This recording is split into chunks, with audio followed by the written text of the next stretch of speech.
Hello,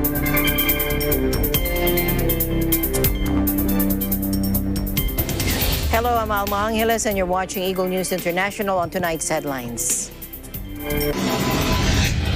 Tonga's worried neighbors are still scrambling to grasp the scale of the damage, which New Zealand's leader Jacinda Ardern said was believed to be significant.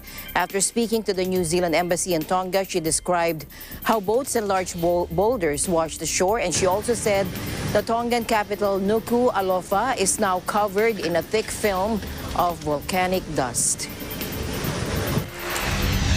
And millions of Americans are hunkering down as a major winter storm hit the eastern United States, with heavy snow and ice knocking power out for an estimated 145,000 customers as of Sunday evening, U.S. time.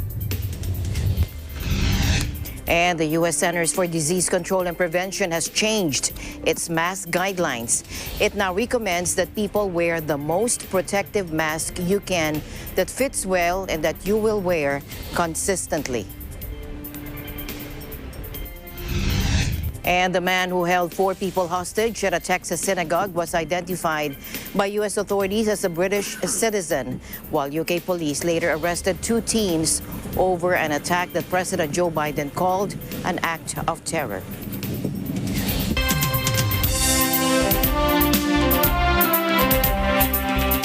And the Philippine Embassy is now the Philippine Embassy in Wellington is currently monitoring the situation of close to 800 Filipinos in Tonga, Samoa, and Fiji after the eruption of an underwater volcano, according to the Department of Foreign Affairs. In a statement on Sunday, the DFA said the eruption triggered tsunamis and strong waves reached Tonga, Samoa, and Fiji, and concerned residents are moving to higher grounds. It added that there were disruptions to communication systems in those areas. The massive underwater volcanic eruption in Tonga was so powerful it was recorded around the world, and it triggered a tsunami that flooded Pacific coastlines from Japan to the United States, according to scientists. Dramatic satellite images as shown here show the long rumbling eruption of the Hunga Hapai volcano, spewing smoke and ash in the air, with the thunderous roar heard 10,000 kilometers away in Alaska. The U.S. Geological Survey recorded Saturday's eruption as equivalent to a 5.8 magnitude earthquake at 0 depth. But the full extent of the damage in Tonga was still unclear, with communication lines down. A 1.2 meter or 4-foot wave swept ashore in the Tongan capital, Nuku'alofa, with locals reporting they had fled to higher ground, leaving behind flooded houses, some with structural damage and with small stones and ash falling from the sky. Waves of around 1.2 meters also hit along Japan's Pacific coast, with the Japan Meteorological Agency warning waves as high as 3 meters possible. In New Zealand, more than 2,300 kilometers from Tonga, 120 people were evacuated from northern coastal areas and several boats destroyed when a huge wave crashed into a marina. Australia's popular Bondi Beach in Sydney was briefly evacuated as a precaution, while in California, coastal streets in Santa Cruz were awash and closed to traffic. The National Weather Service Alaska reported the Alaska Volcano Observatory had recorded the eruption in Anchorage and Fairbanks, 6,000 miles away from the volcano. Meanwhile, Tonga's worried neighbors are still scrambling to grasp the scale of this damage. And New Zealand's leader Jacinda Ardern said it's believed to be significant. After speaking to the New Zealand embassy in Tonga, she described how boats and large boulders washed ashore. She also said the Tongan capital, Nuku'alofa, is covered in a thick film of volcanic dust. Take a look. Official damage assessments are not yet available. However, our High Commission in Tonga advised the tsunami has had a significant impact on the foreshore on the northern side of Nuku'alofa, with boats and large boulders washed ashore. Shops along the coast have been damaged and a significant cleanup will be needed. Nuku'alofa is covered in thick film of volcanic dust, but otherwise conditions are calm and stable. Power has been restored to some of Nuku'alofa, and local mobile phones, we're advised, are working. However, I would note that we've not yet received news from other coastal areas of Tongatapu or the outer islands yet. I was on the boat and I heard all the tide coming in and going out, big surges, and then I heard crashing and saw a catamaran going over the top of Grant's boat. So I jumped in my car and zoomed up the hill. Yeah, there's no warning from civil defence, nothing, no sirens. Boat behind, Saga, which I've had for over 30 years. Sailed the Pacific in it, done a lot of game fishing in the Pacific in it, and I've been at Tutakaka fishing and diving for probably since the 70s, and I never would have thought anything like this could ever happen to you. It breaks your heart to see boats damaged, but look at the boat over there, it's a write-off. This boat sunk all through the harbour. It's unbelievable. Oh, it's a joke. They can do all these tests and sirens go off and people run up hills and hide. This comes and there's no alarm, no warning whatsoever. People could have some people could have probably moved boats and got them into safer conditions. It's a joke. The whole organisation's a joke. Both Wellington and Canberra scrambled reconnaissance planes on Monday in an attempt to get a sense of the damage from the air. And both have put C-130 military transport aircraft on Sunday to drop emergency supplies or to land if runways are deemed operational and ash clouds allow. There are initial reports that areas of the west coast may have been badly hit. The Pacific island nation of Tonga was virtually cut off from the rest of the world today, with phone lines still down and an undersea internet cable cut and not expected to be repaired for weeks. The true toll of the dual eruption tsunami disaster is not yet known. The eruption severed an undersea communications cable between Tonga and Fiji that operators said would take weeks to repair. Australia's International Development Minister Zed Sezela said a small contingent of Australian police stationed in Tonga had delivered a pretty concerning initial evaluation. Major aid agencies who would usually rush in to provide emergency humanitarian relief said they were stuck in a holding pattern, unable to contact local staff. Even when relief efforts get underway, they may be complicated by COVID-19 entry restrictions. Tonga only recently reported its first ever coronavirus case. The Tongan capital, Nuku'alofa, was estimated to be cloaked in 1 to 2 centimeters of ash, potentially poisoning water supplies and causing breathing difficulties. Hunga Ha'apai, which lies about 65 kilometers north of Nuku'alofa, has a history of volatility. In recent years, it breached sea level during a 2009 eruption, while in 2015 it spewed so many large rocks and ash into the air that when they settled, a new island had formed 2 kilometers long by 1 kilometer wide and 100 meters high.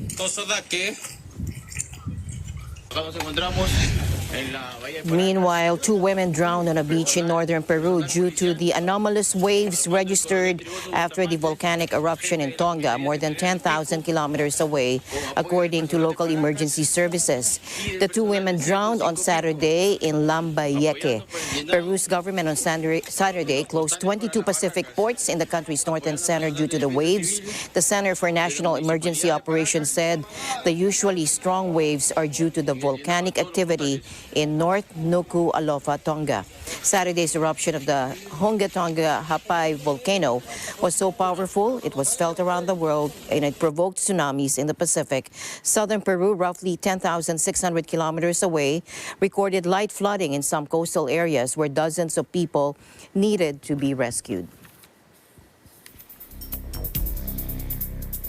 And millions of Americans hunkered down as a major winter storm hit the eastern United States, with heavy snow and ice knocking power out for an estimated 145 customers as of Sunday evening local time. The National Weather Service said the storm was bringing a miserable combination of heavy snows, freezing rain, and high winds, impacting the southeast and coastal mid-Atlantic before moving up to New England and southern Canada. The National Weather Service said some areas along the Appalachian Mountain Range could see as much as 1 inch of snow per hour through Monday, while icy conditions could continue to develop through Tuesday. Transportation was seriously disrupted with thousands of flights canceled and a portion of busy Interstate Highway 195 or I-95 closed in North Carolina. Georgia Governor Brian Kemp had declared a state of emergency on Friday, and snowplows were at work before noon to clear the roads. Let's listen in. Afternoon, everybody. Just wanted to give you a quick weather update. Obviously, you can see we've had a lot of snow, freezing rain, sleet, trees freezing up. Potential for black ice tonight with the temperatures dropping down into the 20s. So please stay off the roads tonight and tomorrow if at all possible. It's going to be very treacherous in a lot of parts of our state. Also, the potential for down power lines is very high right now, so the less traffic we have on the roads, the easier it is for our partners to clear the roads and restore power. Virginia and North Carolina have also declared states of emergency. Around 3,000 flights within, into, or out of the U.S. were canceled by Sunday evening, according to the FlightAware website, and a further 4,200 were delayed. Drivers were warned of hazardous road conditions and major travel headaches from Arkansas in the south all the way up to the Canadian border state of Maine. The National Weather Service even reported some snow flurries in Pensacola, Florida, while usually mid-Atlanta, Georgia also saw snow. The storm is expected to cause some coastal flooding, and the National Weather Service warned that winds could near hurricane force on the Atlantic coast. The northeastern U.S. already experienced snow chaos earlier this month when a storm blanketed the northeast. Hundreds of motorists were stuck for more than 24 hours on a major highway linking to the capital, Washington.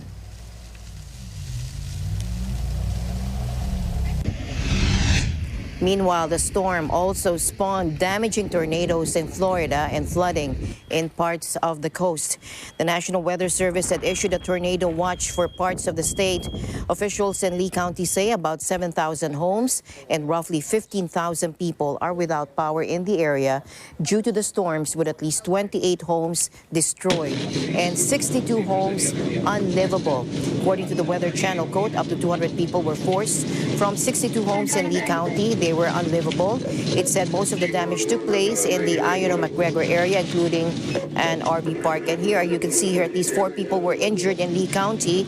A truck driver was also injured in neighboring Collier County when their truck was overturned by a tornado on I-75 northbound. The truck blocked traffic in one direction for hours. The strong storms were raced across Florida, knocked out power to nearly 40,000 customers. The Weather Channel further reported that January tornadoes in Florida are uncommon. The state has only averaged 2 tornadoes in January over the last 20 years. There were 2 EF1 tornadoes in Leon County last January.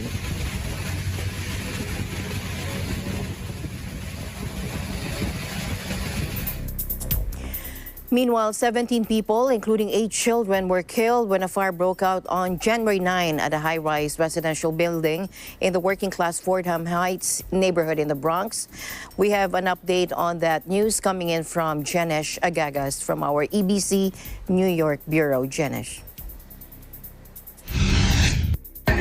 Authorities have identified the 17 people, including 8 children, killed in a tragic high-rise fire in the Bronx on January 9th. The city's medical examiner's office reported the victims died of accidental smoke inhalation.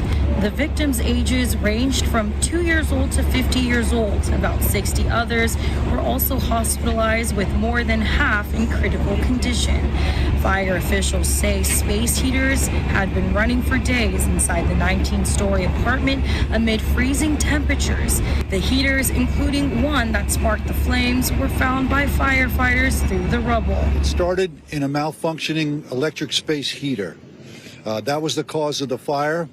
The fire consumed that apartment that is on 2 floors and part of the hallway. The door to that apartment, unfortunately, when the residents left, was left open. It did not close by itself. The smoke spread throughout the building, thus the tremendous loss of life and other people fighting for their lives. Management of the company claims the doors were supposed to close automatically. According to court documents, tenants and victims of the fire filed a class action lawsuit against the building's current and previous owners and are seeking $2 billion in damages.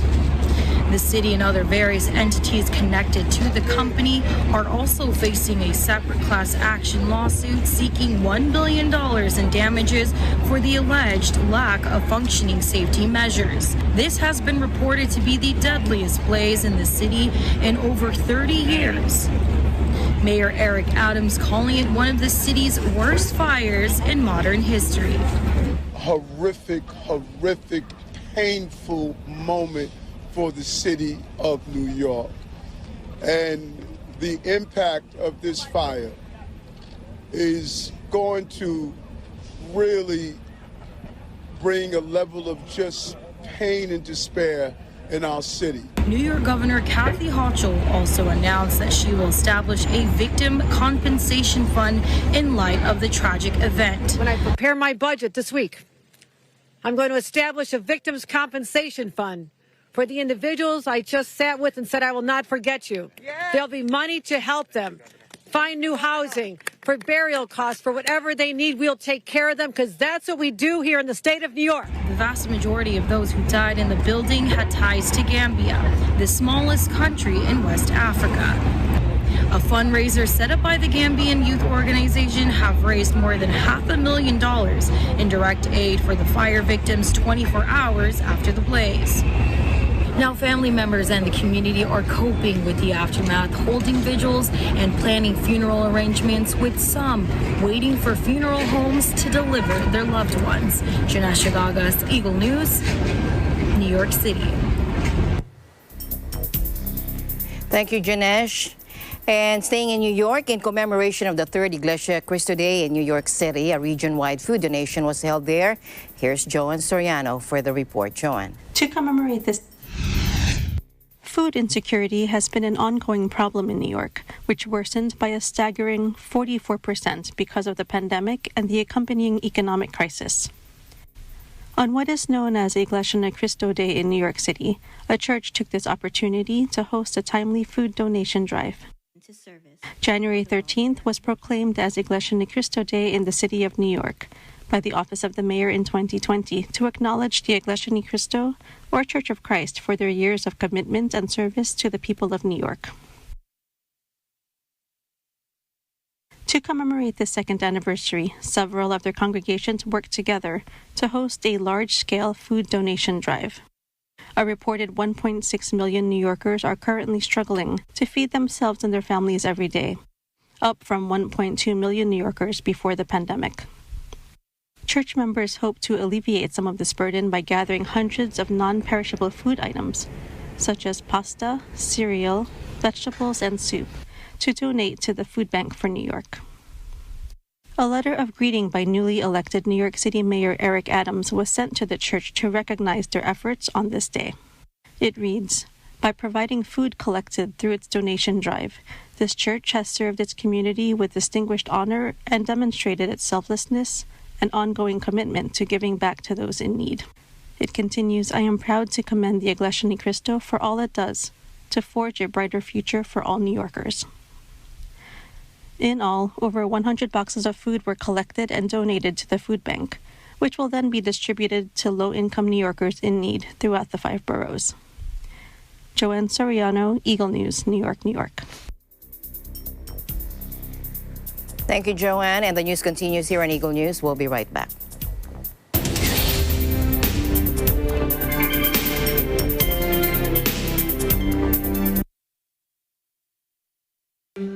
Alam namin ang iyong pagsisikap. Dama namin ang iyong mga sakripisyo. Kita namin ang pagharap mo sa bawat pagsubok. Kaya sa kabila ng mga hamon ng buhay, nandito kami para umalalay. Kasi katulad mo, gusto rin namin ang magandang bukas para sa kanya. Hatid namin ang dekalidad na edukasyon at makabagong pasilidad sa abot kayang halaga. Kaya huwag ka na mangamba. Sasamahan ka namin tuparin ang mga pangarap niya.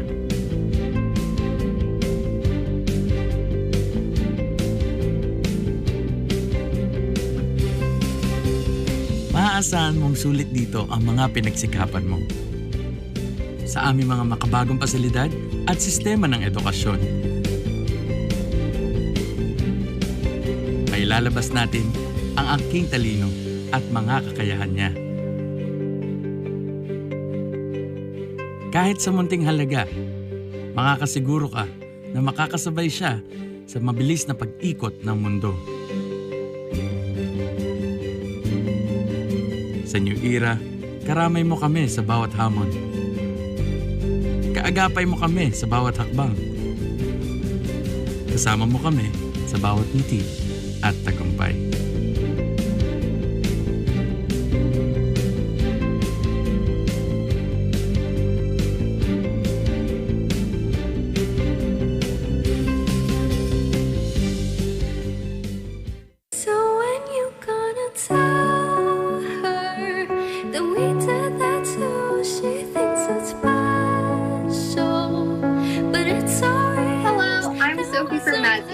Please catch me on Letters and Music on air and online this coming January 23, 1 to 2 p.m. Only here on Net 25. See you!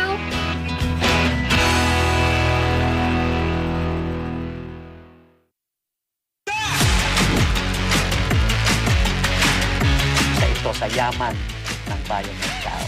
Sobrang nagustuhan ko dito kasi yung mga workers nila dito ay mga PWD. Maglaro-laro ka lang, create. And then time will come, mapapansin din yung trabaho mo. Ay, grabe. Ang matindi yan. Pwede na itong i-design sa mga art gallery. Diba? Kain po tayo sa plantito. Garapon. Sarap na nga sa garapon. Ano ba ito po? Chaong is also a very good place for tourism to visit. Ay, ay, ay, o pag-ibig. Yeah!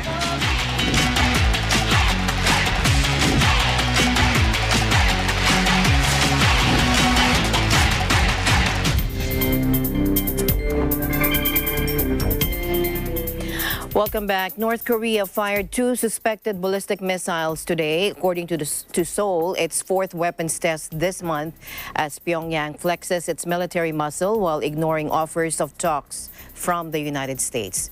2 suspected short-range ballistic missiles were fired east from an airport in Pyongyang early on Monday, the South Korean military's Joint Chiefs of Staff said, with Japan also confirming the launch. Fired just before 9 a.m., they flew 380,000 or 380 kilometers, about 240 miles at an altitude of 42 kilometers, according to the JCS. The frequent and varied tests this year indicate North Korea is trying to improve its technology and operational capability in terms of covert actions, according to Japan's Defense Minister Nobuo Kishi. Pyongyang said it successfully tested hypersonic gliding missiles on January 5 and the 11th, with the second launch personally supervised by Kim. In response, the United States last week imposed fresh sanctions on 5 North Koreans connected to the country's ballistic missile programs, prompting an angry reaction from Pyongyang. A North Korean Foreign Ministry spokesman described the move as a provocation, according to the state news agency KCNA. In other news, the U.S. Centers for Disease Control and Prevention has changed its mask guidelines. It now recommends that people wear the most protective mask you can, that fits well and that you will wear consistently. And this change comes as infections with the highly contagious Omicron variant continue to soar. Take a look. And first responders. CDC, as Dr. Walensky can speak to, recommends Americans wear a well-fitting mask. This can include multiple layered cloth masks, N95s, K95s, or other types.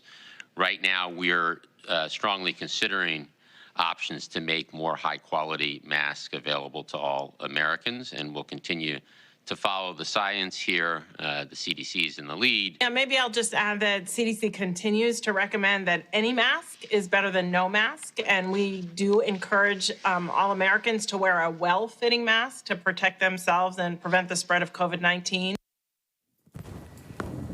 The message of the CDC in its website says to protect yourself and others from COVID-19, CDC continues to recommend that you wear the most protective mask you can that fits well and that you will wear consistently. In a report in the New York Times, it also says that according to the CDC's new description of masks, loosely woven cloth products provide the least protection. Layered, finely woven products offer more protection. Well-fitting, disposable surgical masks and KN95s, another type of respirator mask, are more protective than all cloth masks. And well-fitting respirators, including N95s, offer the highest level of protection. The growth of COVID-19 cases in the National Capital Region has decreased to -1% based on the 7-day moving average of new infections, according to the Octa Research Group today. NCR's growth rate was 2% on Sunday. In a televised Laging Handa public briefing, Octa Research Group member Dr. Guido David said, though the number of fresh cases is going down a bit with a negative growth rate, this is not a reason to celebrate because the peak of case might happen. Take a look. Base doon sa data kahapon na nakita natin may 15,969 cases, ay bumaba yung daily growth rate to -1% from 2%. So ibig sabihin, naging negative na, mukhang pababa na konti. Pero again, hindi pa tayo pwede mag-celebrate. Kumaga, yung sa tanong nyo, gaano katagal natin bago makita ito. Kasi pag nangyayari pa yung peak, hindi pa natin masasabi. Parang andun pa tayo sa tungtong. So hihintayin natin siguro within the next few days or the next week. Pag talagang mas mababa na yung bilang ng kaso next week, masasabi natin na talagang bumababa na. So kumaga hintayin natin talagang bumaba pa yung bilang ng kaso. Yung reproduction number natin nasa 2.67 na lang sa Metro Manila. Nanggaling yan sa 6 or mahigit sa 6. So isang infected, 6 yung nahahawaan. Ngayon, less than 3 na lang. Mga kumaga parang 2 na lang or 2.5. At yung positivity rate, bumababa rin. Although mabagal yung pagbaba ng positivity rate, nasa 50% na siya. Dati nasa 54% siya. So bumababa na rin siya ng konti. So may optimism tayo na baka nga pababa na yung bilang ng kaso sa Metro Manila at ito ayon din sa nakita nating trend sa South Africa na mga 2 linggo yung pataas at nagsimula nang bumaba. Pero again, ayaw nating maging complacent tayo, maging kampante, ayaw nating mag-celebrate tayo na masyadong premature. Gusto natin tingnan masdan natin mabuting trends at siguro next week makikita talaga natin kung talagang pababa na yung bilang dito sa NCR. Positivity rate is the percentage of COVID-19 tests performed which turned out positive in a certain area or region. Dr. David said the declining trend in all the indicators are a good sign for the COVID-19 situation in Metro Manila. He, however, warned the public against being complacent and still advises the strict adherence to the minimum public health protocols, which include vaccination and avoiding unnecessary travel. Meanwhile, the number of COVID-19 cases in China reached its highest level since March 2020 today as Beijing races to smother outbreaks just 3 weeks before hosting the Winter Olympics. On Monday, there were 223 more cases reported in China, including another 80 in the virus-hit port city of Tianjin, 9 more, including cases of the highly transmissible Omicron variant in the southern manufacturing hub of Guangdong. Athletes and officials have already started to land in the capital ahead of the games, immediately entering a tightly controlled bubble separating them from the rest of the population. But after a local Omicron case was detected in Beijing over the weekend, authorities have also tightened regulations for those arriving in the capital from elsewhere in China. The city is now demanding a negative test before travel and a follow-up test after entering the city, with residents urged not to leave the city for the upcoming upcoming Lunar New Year holiday. Some tourist sites in the capital have also been closed. The infected woman in Beijing had not traveled or had contact with infected people, authorities said, as they tested some 13,000 people living or working in the same area. Health official Pang Jingwu told reporters Monday the virus had been found on the surface of a letter the infected person had received from Canada, as well as inside the unopened letter. Dozens of letters from the same batch were tested, and 5 showed positive traces of COVID-19, she said, including samples from inside unopened letters.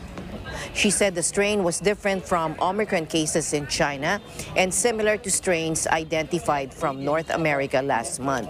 The Centers for Disease Control and Prevention in the U.S. says on its website that it is possible for people to be infected through contact with contaminated surfaces or objects, but the risk is low. Within 3 days, there should be a 99% reduction of virus traces left on surfaces. The UK government apologized to Queen Elizabeth after revelations that Prime Minister Boris Johnson's staff broke coronavirus restrictions by partying on the eve of Prince Philip's funeral. Government guidance at that time outlawed socializing except with your household or support bubble, and that saw thousands of families unable to visit loved ones who were sick or dying with COVID or even attend their funerals. Nicole Salenga for this report. The UK government apologised Friday to Queen Elizabeth II after revelations Prime Minister Boris Johnson's staff broke coronavirus restrictions by partying on the eve of Prince Philip's funeral. It is deeply regrettable that this took place at a time of national mourning, and number 10 Downing Street has apologised to the palace, Johnson's spokesman told reporters. The message to the 95-year-old head of state is understood to have been sent through official channels by telephone and not personally sent by Johnson, who is under growing pressure to quit after a slew of similar allegations. He has so far tried to weather the storm of public and political outrage, apologizing in Parliament this week for attending one of the gatherings in May 2020, but insisting it was a work event. Number 10 is a big department with the garden as an extension of the office, which has been in constant use because of the role of fresh air in stopping the virus. And when I went into that garden just after 6 on the 20th of May 2020 to thank groups of staff before going back into my office 25 minutes later to continue working, I believed implicitly that this was a work event. With hindsight, I should have sent everyone back inside. I should have found some other way to thank them. And to them and to this House, I offer my heartfelt apologies. Although Johnson was not at either of 2 Downing Street parties nearly a year later, on April 16, 2021, as the Queen prepared to bury her husband of 73 years, it takes the scandal to another level, chipping away further at Johnson's authority. Prince Philip's funeral at Windsor Castle was limited to just 30 guests due to government COVID rules, forcing the Queen to sit alone in a church pew to mourn. A similar number of Johnson's staff held separate parties just hours earlier. Johnson, who is currently isolating due to a close family member contracting coronavirus, was at his official country residence at the time, his spokesman said. He declined to say whether Johnson had been aware of the parties, insisting an internal probe must establish all the facts around the various Partygate claims. All 3 main opposition parties have demanded Johnson's resignation. When we collectively asked the nation to act in a particular way, it was very important that we acted in the same way as the rest of the nation. What we've now got to a situation where you've got a Prime Minister who has lost the moral authority to lead. And just when you need, because we're not out of the pandemic, a government that has that moral authority, to lead. We've lost it with this Prime Minister. But we've got other massive challenges facing this country, massive challenges. We've got a Prime Minister who is absent. He's literally in hiding at the moment and unable to lead. And so that's why I've concluded that he's got to go. And of course there's a party advantage in him going, but actually it's now in the national interest that he goes. So it's very important now that the Tory party does what it needs to do and gets rid of him. 5 of his own Conservative MPs have publicly called for him to quit. Most cabinet members have rallied around the Prime Minister, but the backing from potential successors, such as Finance Minister Rishi Sunak, has been distinctly lukewarm. Government guidance at the time outlawed socializing except with your household or support bubble. That saw thousands of families unable to visit loved ones who were sick or dying with COVID, or even attend their funerals. Voters in Johnson's Northwest London constituency were largely unsympathetic.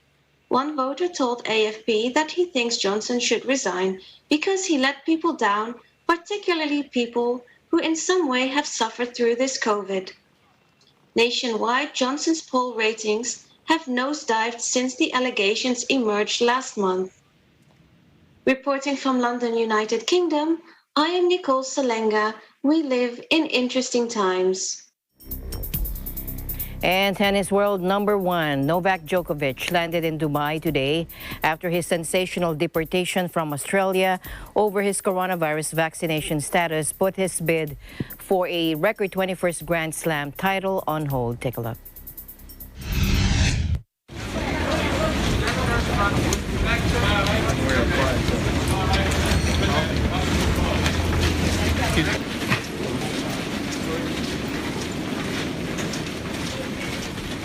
Mr. Djokovic, are you going to go back to Australia?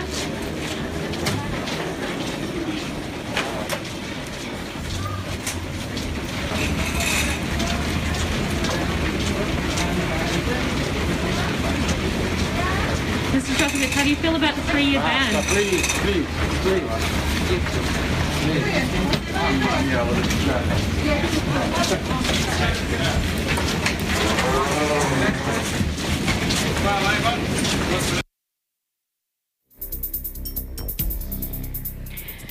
In other news, declaring there was no material misrepresentation by presidential aspirant Ferdinand or Bongbong Marcos Jr.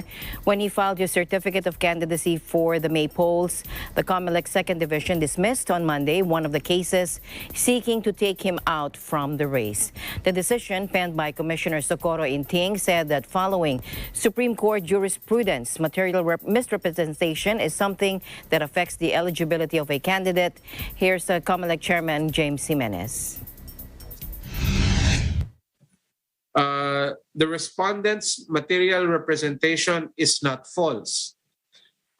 The division had opportunity to discuss what the term material representation means, and it defined the term material representation following Supreme Court jurisprudence as something that affects the eligibility of a candidate to run. In this case, the division returned to the decision of the Court of Appeals to determine whether or not a material misrepresentation was actually made.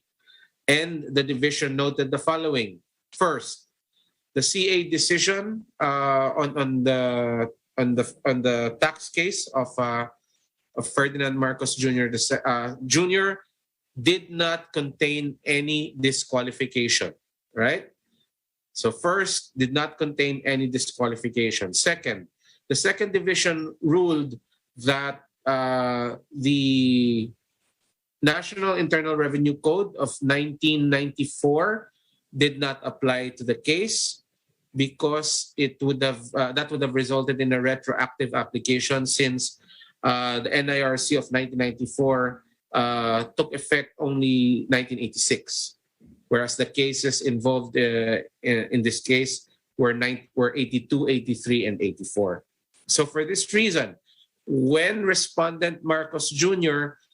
Checked the item on the COC saying that he has no disqualifications, that it was not a misrepresentation.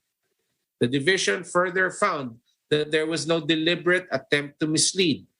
There was no deliberate attempt to mislead the commission, contrary to the allegations of the respondents. The division likewise noted that failure to file an income tax return is not a crime involving moral turpitude.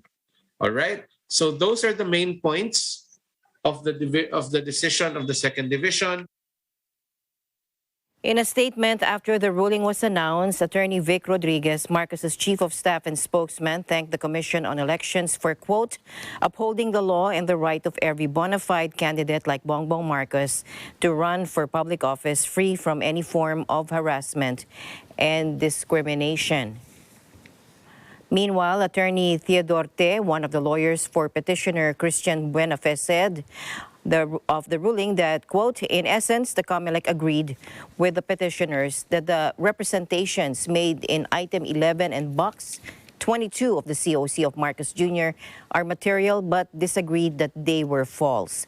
Petitioners disagreed with the COMELEC in its ruling that the material representations made were not false, and they will seek reconsideration of the resolution with the COMELEC and bank within the 5-day period.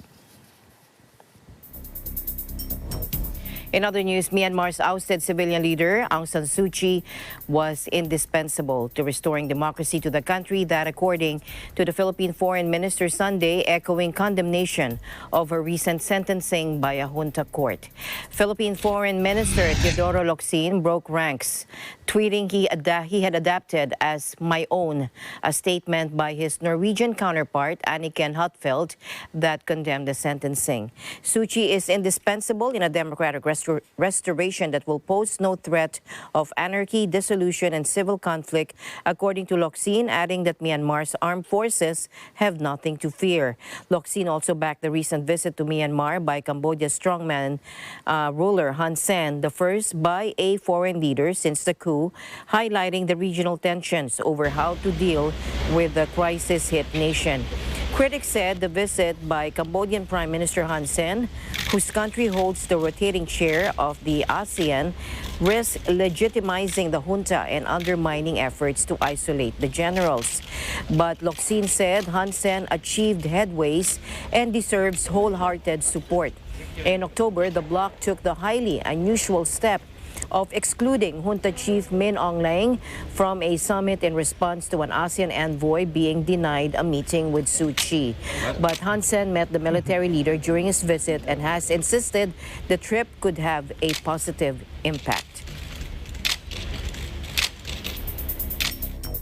In other news, the man who held 4 people hostage at a Texas synagogue was identified by U.S. authorities as a British citizen, while UK police later arrested 2 teens over an attack that President Joe Biden called an act of terror. The captor, who died in the 10-hour siege in the small town of Colleyville on Saturday, was named by the FBI as 44-year-old Malik Faisal Akram. Hours later, Britain's counter-terrorism police arrested 2 people and were questioning them in connection with the incident. The 4 hostages, including a respected local rabbi, Charlie Citron Walker, were all freed unharmed Saturday night, prompting relief in the United States, where the Jewish community and President Biden renewed calls to fight anti-Semitism. A man identifying himself as Akram's brother Gulbar said in a Facebook post that the suspect had suffered from mental health problems. The FBI's field office in Dallas had earlier said there was no indication that anyone else was involved in the attack on the congregation Beth Israel synagogue. The 4 hostages, including a respected local rabbi, were all freed unharmed. Let's listen in. Sometime around 9 p.m. today, this evening, the HRT, the hostage rescue team, breached the synagogue. They rescued the 3 hostages, and the subject is deceased. You know, you don't want to see anything like that happen, whether it's in a Jewish synagogue or whether it's in a church or just in any situation. It's sad that I guess they had to end up taking the guy out, but it's good that no one else was hurt. That's the way it should have ended. That guy didn't deserve to live. Come in and do that. I don't like that at all. No, I like that ending.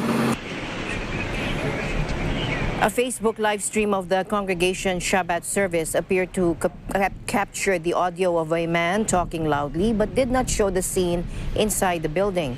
One hostage was freed early in the standoff, hours later after what police said were extensive negotiations. An elite SWAT team burst into the synagogue and the remaining 3 hostages were freed. Journalists nearby said they heard a loud bang, likely a flashbang grenade used as a distraction, and shots. The siege sparked an outpouring of concern from Jewish organizations, and President Biden pledged to stand against anti-Semitism and against the rise of extremism in the U.S. And the news continues here on Eagle News. We'll be right back.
Mula noon hanggang ngayon, gabay natin ang MTRCB ratings sa matalino at responsableng panonood.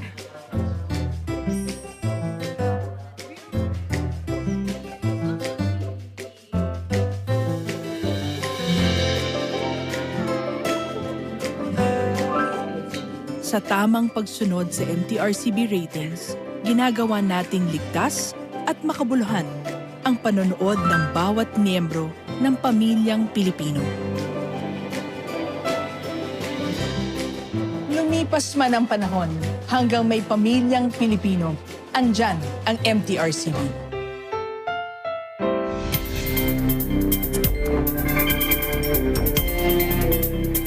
Welcome back. The COVID-19 crisis is continuing to hit jobs hard around the world, according to the United Nations today, warning it could take years for employment levels to reach pre-pandemic levels. In a new study, the UN's International Labour Organization, or ILO, revised its previous forecast that the global employment market will make a nearly full recovery from the virus this year. Blaming the impacts of COVID variants like Delta and Omicron and uncertainty around how the pandemic will evolve, it now projects a significant deficit in working hours in 2022 compared to before COVID-19 emerged. Global labor markets are recovering from the crisis much more slowly than we previously expected, ILO Chief Guy Ryder told reporters, warning that the outlook remains fragile. He said they are already seeing potentially lasting damage to labor markets, along with concerning increases in poverty and inequality. Monday's report predicted that global working hours would be 2% below the numbers seen in 2019, leaving the world short of the equivalent of some 52 million jobs. And the head of Credit Suisse, Antonio Horta Osorio, resigns less than a year after taking the reins of the scandal-hit bank following reports that he had broken COVID quarantine rules. Antonio Horta Osorio's resignation was effective immediately following an investigation commissioned by the board, according to Switzerland's second biggest bank in a statement today. Alex Lehmann from the board of directors was appointed to take his place. Following a report by the Swiss newspaper Blick, Credit Suisse confirmed last month that Horta Osorio had violated quarantine rules. The Portuguese banker apologized, but other quarantine revelations followed and the board launched an investigation. Switzerland imposed a 10-day quarantine rule on November 26 for people flying in from countries where the Omicron COVID variant had been detected, a measure that chiefly affected Britain. And the resignation now adds to the woes of the Swiss banking giant, which was rocked by its links to the multi-billion-dollar meltdowns at financial firms Greensill and Archegos last year. Horta Osorio was elected chairman in April 2021 with the bank mired in turmoil.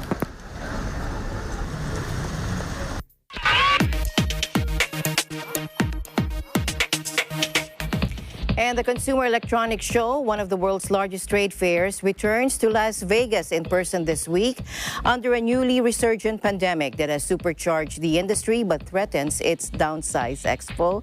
Anna Cui is at the scene. Anna. Attendees gets a glimpse of what's coming up in the metaverse world, space travel, and much more here at CES 2022, despite yet another COVID surge.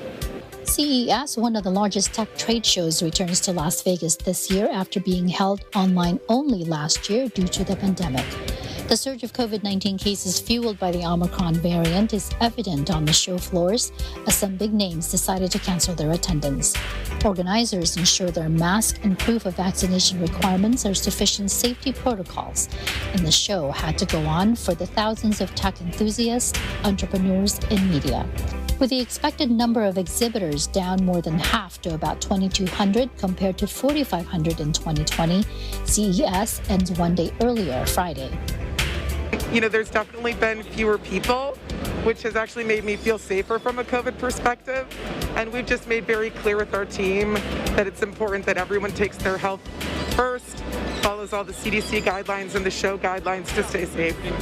We're hopeful that as we, not just a country, but as a planet, as more of us are able to get vaccinated and protect ourselves against, future strains and everything else, that we will get back to regular, whatever that might be in the future. Whatever that new normal may be will include metaverse, which some refer to as the next internet, and is one of the buzzwords here at CES 2022. Metaverse is evolution of platform. Until now we use 2D screen for making platform, but metaverse is usually we use 3D environment. So in this time we showed up our demo version about Butcher Store and Butcher Concept. We focus on to make realistic visual, because in the 3D world, when users do shopping, they need full information. In 3D world, full information means detailed graphic. Metaverse is said to also be in the making among the gaming sector with the increasing interoperability of games across multiple platforms using AR and VR technology. Working, playing, or simply living in space may sound like something we can only experience in the metaverse world, but that concept may soon be a reality. Sierra Space is a first-time exhibitor in the new space tech category at CES 2022, showcasing their life-size model, Dream Chaser Space Plane. The Dream Chaser space plane is this vehicle is the DC-100, which is a cargo version of the Dream Chaser. It's scheduled to fly in January 2023 on its first mission of 7 to the International Space Station. Sure, we're excited about our partnership with Blue Origin. We're partnering on a commercial space station that we call the Orbital Reef. And our vision for Orbital Reef is this mixed-use business park in space. It's a partnership where we are going to support nations from around the globe and companies from around the globe doing all sorts of research, advanced science, new materials discovery, in-space manufacturing, but also opportunities associated with media, branding, space tourism, and most anything else we might be able to think of. It's one of the reasons we're at CES 22, to learn what the world might want to do in space. Until we can actually hang out in low Earth orbit, we just have to appreciate the very near future of mobility with electric and self-driving vehicles. Over 200 companies are on site, including first-time exhibitors. Globally, more companies are planning to build more electric vehicles in the future, according to Consumer Tech Association. More than just cars, vehicle tech includes autonomous software, internet connectivity, AI, and advanced driver assistance systems, which are now more common on new vehicles, making it safer for drivers and everything around them. There's so much more innovations in health, wellness, and smart homes, and through these innovations, some companies are making commitments towards sustainability. From making changes in their product development using low power or even recyclable materials to changing how they package their end products, these companies are hoping to make a difference in the environment. While we go through yet another surge of COVID cases, we can count on innovations in modern technology to keep us safe, healthy, and connected. From CES 2022 here at the Las Vegas Convention Center, Anna Cui, Eagle News. Thank you, Anna. And as always, I'll end the day on a thoughtful note. Challenges may often come our way, but sometimes it takes a good fall to know where we really stand. And this has been Eagle News International. I'm Alma Angeles. Stay alert and stay informed because we live in interesting times. Good night.